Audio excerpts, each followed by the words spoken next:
Hey everyone, welcome back. I tried to catch you when you weren't ready. Yeah, you did. You got me. I'm over here looking at my computer. So we are now into part 3. Yep. As you can see, this time we actually get to wear the same shirts and everything because we're just breaking it into as many parts as we have to get through 25 reasons why 98% of agents fail in the first 2 years.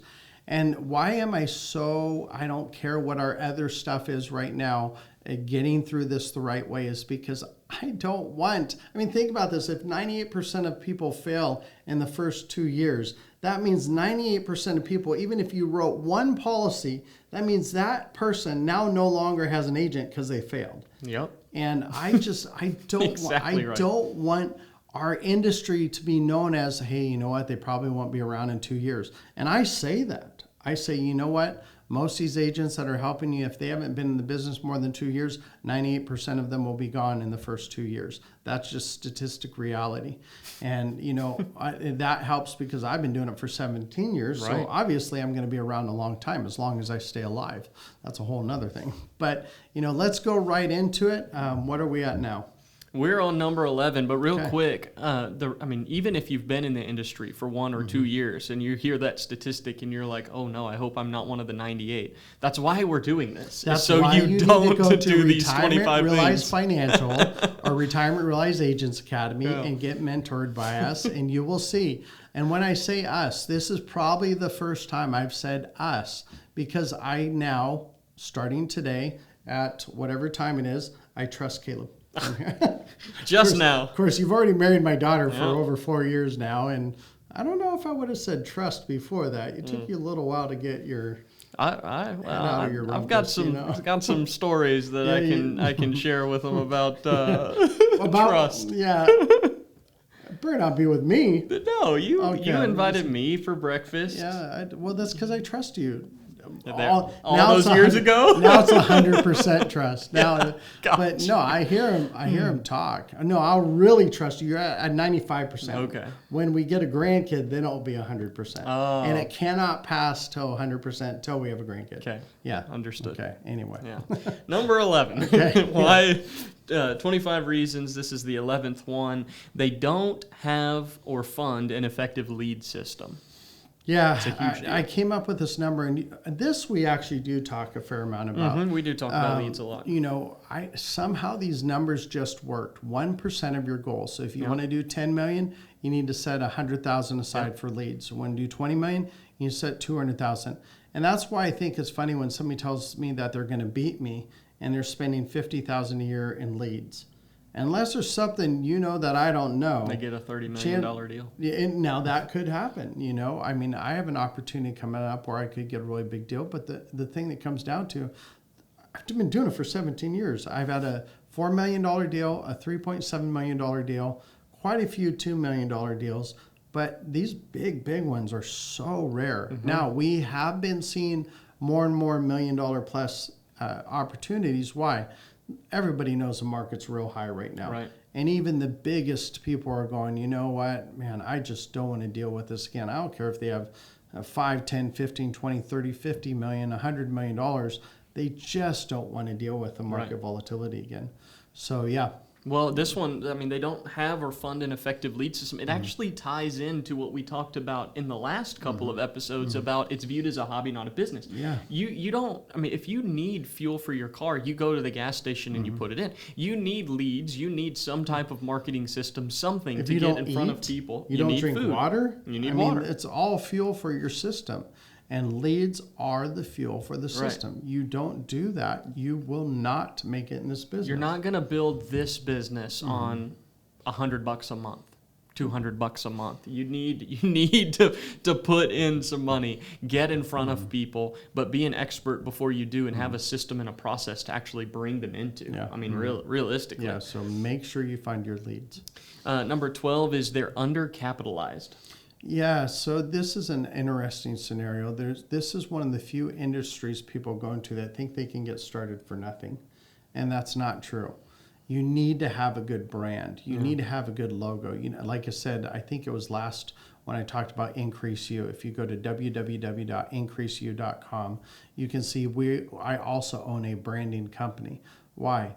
You cannot make it unless you have a good website, a good logo, good business card. You just got to have that stuff, because nowadays, if you don't, it is looked at as a hobby. And obviously reach out to Caleb, because Caleb is the one that actually interacts with our other company, Increase You, to help you get started on it. So you need to have a presence.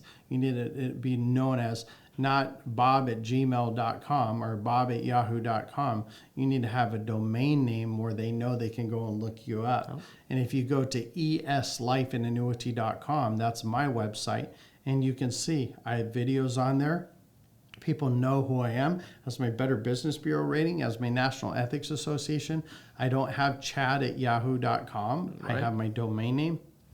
I mean, this is just a very small surface of what you need to do, and all that takes money. Right. If you don't have leads, that takes money. I mean, you've got to be deliberate in spending money to make money. Yep. It doesn't mean you need to blow money stupid and in a way that's not effective. We help you with that, totally. Yeah. Well, that's the thing. Put money in, make money, save money. Don't come right out of the gate after you've written a couple of deals and jack your cost of living up through the roof because you've closed some things. So you talk about building up to at least $100,000 in the bank for that company, should you ever need to pull on that or draw on that. So you're building up to have a surplus. Then in time, the cost of living can go up and that kind of thing. Well, I have minimum reserves I keep on my bank accounts. And like I said, you know, I don't take draws from companies just to take draws. I'm very deliberate in what I draw, but you've got to be capitalized. And I like having money set aside. So like in 2020, when a lot of agents were dropping like flies, I was able to dump more money into my marketing, more money into my system. And I had the best year I've ever had during a pandemic by what, 3 million, almost 3 million. And, you know, during a pandemic. Why? Because I put more money into the system. So, yeah. That's so good. Number 13 is you say they don't stay current on technology. Yeah, so my little cell phone and my laptop, I mean, about every 2 to 3 years I buy a new laptop if I need it or not. Why? They're faster, they're better, they're more efficient. I buy a new phone every year. Why? Like right now I have 5G.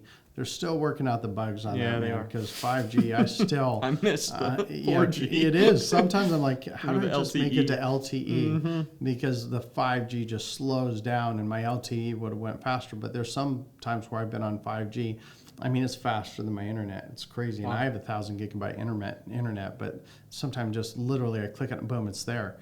And so, but the technology, I can do almost anything on that phone. Right. Now, I even go as far to carry a tablet or a computer with me because I have my phone, which has a hotspot where if I need to do something, I can actually log in and use the hotspot to get onto all the websites. Yeah. But I'm using my computer because I do a fair amount of e-apps now, and I've got to have the technology to keep that going. I make sure my GPS is up to date. I don't use my truck GPS. I use a app GPS. Why? They're more reliable, and they tell me where traffic's going to be, and they automatically reroute me. You know, it's all things like that, and that's all technology. Yeah.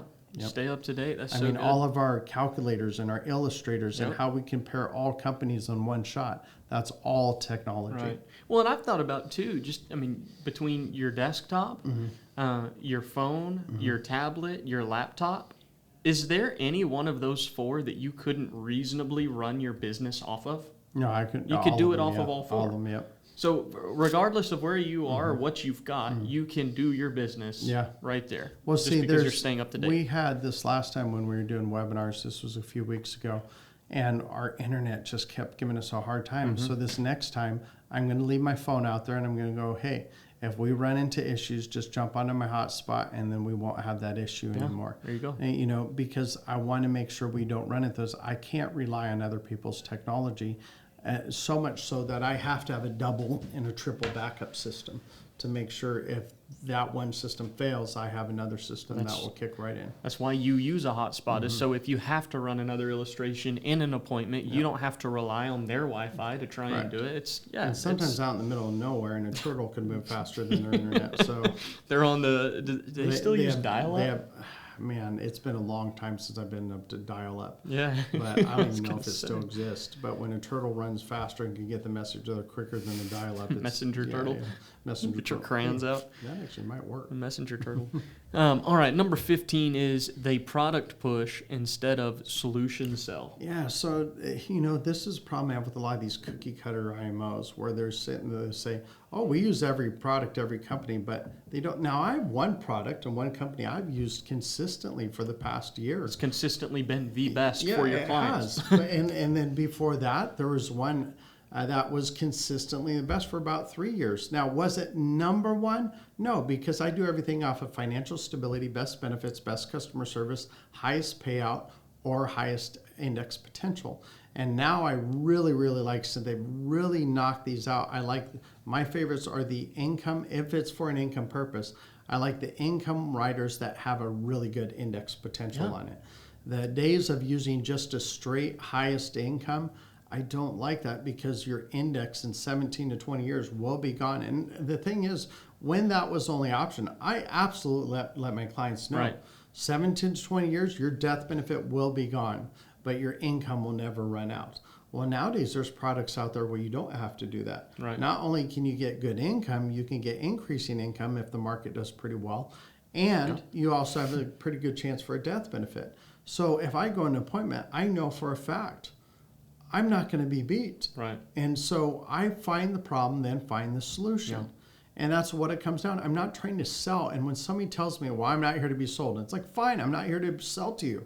I'm going to educate you. And if this makes sense to you, then you decide to do it. I mean, who's more likely to be confident about what their deal is? The salesperson that told them that's what they want, or the person who got the education and they decided this was what's better? Yeah. Right. That's how you do mitigate buyer's remorse, which simultaneously means you mitigate free looks, you mitigate surrenders. I maybe have one free look a year, and every single time it was because something I could not help. Somebody decided to get a divorce.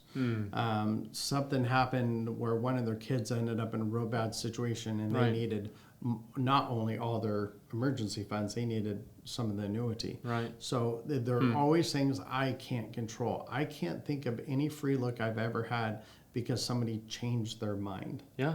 Yeah. Because they didn't, their situation changed. Yeah, their situation changed. Yep. That's so good. And that can hit you. And I mean, that's what I tell people all the time. You don't know what's going to happen tomorrow. I mean, now most of my clients, it would take something really bad for them to have to get into the annuity because I always make sure they have plenty of emergency funds and savings. Totally. So I find a solution to the problem. I'm not just selling. Right. Well, and that's the thing is, I've heard agents' processes before, and a lot of times agents get so fixated on the product and the product features and the way that their product works that now they are literally maybe even trying to get an appointment. And they're selling the product because the problem hasn't been found yet. They're selling the appointment, trying to get in front of them, but what they don't realize is they're giving away everything about the product without explanations of how it works. That's just the solution. Feature. You're not talking about the benefits, how this helps you. Right. The product is merely the means to the end. The end is the solution. If you focus on the means, you may not get to the end. But if you focus on the end, then the means is up to your discretion. Does that make sense? If the end is the solution, that's what you're trying to get to, your product is just the means to that. You don't sell them on the end by trying to sell them on the means. Yeah, that sounds about 5% accurate. 5%. It's literally, it's a Caleb way of saying, don't product push, solution sell. It actually didn't make sense. Once my brain caught up to the gerbils running in your head, I was like, oh, wait a second, what is he really trying to say? Okay, yeah, that makes sense. That does make sense. See, this is why you're still at 95%. Trust. Trust. Yeah, there it is. All right, 16, they live beyond their means. God, that happens all the time. So common. How many people that are trying to talk to people about protecting the retirement and saving money for retirement, but they themselves don't have any retirement accounts. They don't have anything set up. They don't have enough savings. They can't even afford $1,000 in leads. Right. Because they've set themselves up in a situation where they require every penny they have. Yeah. And I'm telling you, man, my wife and I, we went with one car for 5 or 6 years. Let's see. Wow. It's probably longer than that. I think we had, I can't remember exactly. I think it wasn't until we moved to Colorado. So I think it was 5 or 6 years where we had one car. Leilani would know exactly. She remembers. She knows that. She knows what the car was. Yeah, but we went a long time, and we didn't buy a house till probably our 6th or 7th year of marriage. Yeah. And it's just, why? I mean, we knew what it took. Most of you know this. My wife has always been a stay-at-home mom.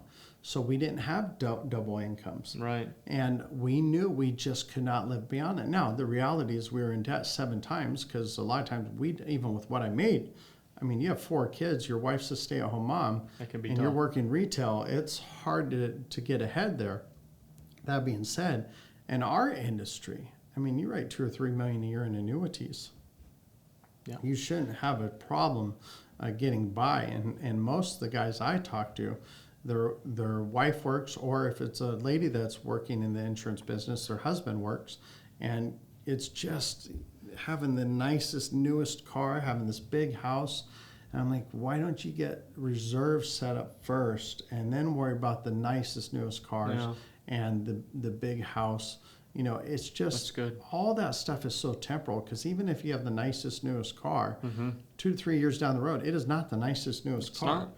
You know, we've been in our house now for 7 years, and it's a nice house, but it's not the newest. I mean, $5,000 in the last 2 weeks can tell you it's not the newest. Right. I mean, things are breaking right and left, and it costs money to do that. But you know, if you're always chasing the next, you never enjoy the now. Well, and when do you ever hold it? Because the next is ever evolving. It's always changing. Well, I know in Austin, everybody's all excited because the home prices are going up. But like, are you what? If you sell your home, unless you're moving to some, Podunkville, wherever, right? You're You've still got to pay the high 'cause market a lot prices. of these big cities are going up like crazy in price. That's so true. But Well, good. Well, number 17 says they aren't well branded or identified. yeah, this goes back into the Increase You, and it goes back into what Retirement Realize Financial does. Mm-hmm. We are all about helping people get branded, and not just, my team is phenomenal. I am not being biased at all. We have people that we help with social media. We have big clients, and all of them, every single one of them says, man, you've taken us to a level that we've never seen. Yeah. And we don't do it with the $15,000, $20,000 cameras. We do it with the $5,000 setups. Now, granted, we have 2 of them, but we still... Well, you have raw talent. We have raw talent. We have incredible... I have a guy on my creative team. His name's Caleb Lucas. Not this Caleb. Yeah, no, definitely not that Caleb. I'm into that chicken design he made was actually kind of you. cool. But he's just phenomenal. He's a natural, and when he doesn't know how to do something, he figures it out. Everything is figure outable. And it's amazing. When they were trying to change my branding, they're like, "Hey, this color's kind of outdated." I'm like, "But I like that color." No, it's kind of outdated. It was the 3-dimensional you had going, Chad. There's nothing wrong with the 3-dimensional. Metallic 3-dimensional. It it was very Chad, but okay. What? It looked like something you would. Okay, is an eagle with really cool looking eyes, and I said. Anyway, so they just even know down to the colors. Yeah. What's the popular color? And it's funny because they pick these colors for Increase You, and if you go on the website, you'll see it's a gold color, and it turns out that was the #1 color for 2020. Yeah. I'm like, I didn't know that. I still like the black. I started the first academy, if you go way back 4 years ago, is black, red, and silver. I have no doubt. And we were trying to get like a tougher look, and they're like, God, that's so 2000. And I'm like, 3-dimensional, metallic. Yeah, oh, I know which one you're talking. Okay, yes, it was. Yeah. It totally was. Mm-hmm. But yeah, you got to have a good brand. You really do. You got to be well known. So I think this wraps it up for us right here, guys. We will be moving on to 4. I actually think we will get it done. We'll get it done in part 4. And if not, we'll go a little longer to make sure we do get it done in part 4. So appreciate your time. You have a great day and happy selling.